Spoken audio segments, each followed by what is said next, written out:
Are raw vegetables better for you than cooked?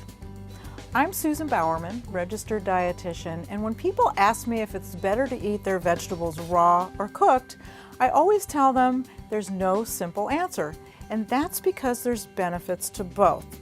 Let's talk about raw first. When you eat raw vegetables, it tends to preserve certain nutrients, particularly vitamin C and the B vitamin folic acid that people need every day.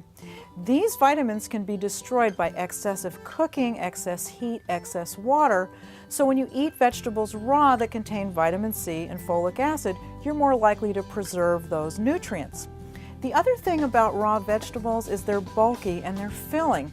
And so when you include a lot of raw vegetables in your diet, it could help to fill you up, few calories per bite, and that could help you with your calorie control. And the last thing is that raw vegetables take a while to chew. These are hard foods, and that could slow you down, and that could help you with portion control. On the other hand, when you look at some of the benefits of cooking vegetables, one of the main ones is that there are compounds in colorful vegetables called carotenoids. For example, lycopene, which makes tomatoes red, lutein, which makes spinach green, and beta-carotene, which makes carrots orange, are all compounds in these vegetables that are more available to the body when these foods are cooked.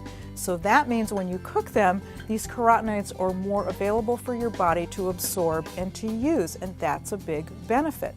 So the bottom line is, if you're going to eat your vegetables cooked, not to overcook them, not to expose them to too much water or too much heat, microwave them or steam them.